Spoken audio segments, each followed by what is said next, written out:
На 25 май археологическият резерват Никополис ад Иструм се пренася за един ден на жива история от късната античност за седма поредна година. Исторически реконструктори от 6 държави – България, Румъния, Унгария, Австрия, Словения и Германия се събират за античния фестивал Нике – Играта и победата, за да пресъздадат частица от времето, когато тези земи са били под властта на император Юлиан.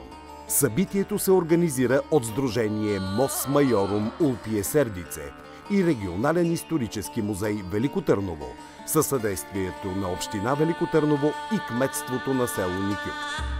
Независимо дали сте любители на историята или замисляте пътуване през почивните дни, заповядайте, за да се преживеем Нике – Играта и победата. Входът е свободен, а пътуването назад във времето гарантирано.